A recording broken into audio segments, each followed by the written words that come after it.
Old মালদার একটি বুথের ছবি আপনাদের সামনে রেখেছিলাম, মহিলা পরিচালিত বুথ। সেখানে ভোট গ্রহণ প্রক্রিয়া শুরু হয়েছে, প্রায় আধ ঘন্টা হয়ে গেছে। এবং এবার নজর রাখবো মুর্শিদাবাদের দিকে। মুর্শিদাবাদের 254 নম্বর বুথ মুর্শিদাবাদে ইতিমধ্যেই ডোমকলে যেখানে অভিযোগ সামনে আসছে সন্ত্রাসের অভিযোগ, ভোট গ্রহণ প্রক্রিয়া শুরুর আগেই বোমাবাজির অভিযোগ সামনে আসছে। অন্যদিকে যে কথা আপনাদেরকে বললাম, মুর্শিদাবাদের 254 নম্বর বুথ যেখানে অভিযোগ করছে বামেরা তাদের এজেন্টদের মারধর করেছে তৃণমূল, এই অভিযোগ সামনে আসছে। সেখানে এখন কি পরিস্থিতি, ভোট গ্রহণ কতটা স্বাভাবিক রয়েছে, সেখানে নির্বিঘ্নে ভোট গ্রহণ প্রক্রিয়া চলছে কিনা, সরাসরি কথা বলবো। আমাদের প্রতিনিধি রাজীব চৌধুরী আমাদের সঙ্গে রয়েছেন। রাজীব,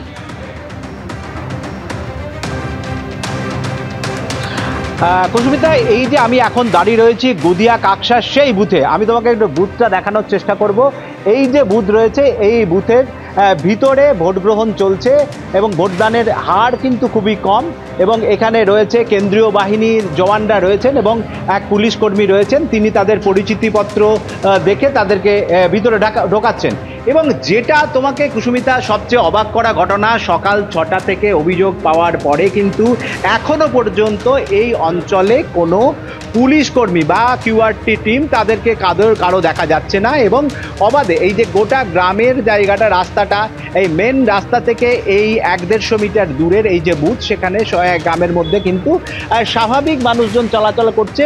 নির্বাচনী যে সমস্ত বিধি নিষেধ আরোপ করা হয়েছিল কার্যত কাকসা হাই মাদ্রাসার এই বুথে, সেই সমস্ত এবং বুথ সংলগ্ন এলাকায় সে সমস্ত কিছুই দেখা যাচ্ছে না, মানুষজন রয়েছেন। এবং যেটা সিপিআইএমের যিনি এজেন্ট সকালবেলায় যিনি এসেছিলেন, তিনি যেটা হচ্ছে পাশের গ্রাম থেকে এখানে এজেন্ট হিসাবে এসেছিলেন এবং এইখানে যারা এজেন্ট ছিলেন তারা কিন্তু তাদেরকে মারধর করা হয় বলে অভিযোগ। যদিও তৃণমূলের লোকজন যেটা স্পষ্ট করে বলছেন যে এই গ্রামের লোকজন বহিরাগত আসার জন্যই তাদেরকে এখান থেকে সরিয়ে দিয়েছে, মারধরের অভিযোগ তারা অস্বীকার করছেন।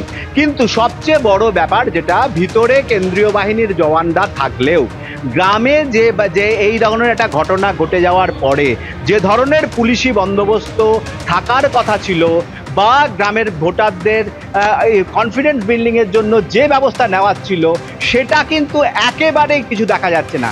আর স্বাভাবিক বিভিন্ন জটলা, গ্রামের মধ্যে জটলা রয়েছে, বিভিন্ন জায়গায় রয়েছে। ফলে এখানে যে অবাধ নিরপেক্ষ ভোটের যে প্রতিশ্রুতি একবারে কমিশন দিয়েছিল, সেটা কার্যত এখানে তার কিন্তু গ্রাম জুড়ে, যেটা মেন রাস্তা থেকে এই গুদিয়ার 1-150 মিটার যে এলাকায়, সেখানে কিছুই দেখা যাচ্ছে না। সমস্তটাই রয়েছে একেবারে এই যে স্কুল রয়েছে, স্কুলের ভিতরে রয়েছে। অর্থাৎ সিপিএম এর এজেন্টকে বসতে দেওয়া হচ্ছে না, মারধর করা হচ্ছে, এমনটা অভিযোগ। যদিও তৃণমূল কংগ্রেস সম্পূর্ণভাবে অভিযোগ অস্বীকার করছে এবং একই অভিযোগ করেছেন মোহাম্মদ সেলিম, মুর্শিদাবাদের সিপিএম প্রার্থী। তৃণমূলের কিছু এলাকায় 2-1টা জায়গায় পুলিশদেরকে ভয় দেখিয়েছে, চিটফুট যে লেভেলে করে তার তো আমাদের লোকেরা ভয় পায়নি।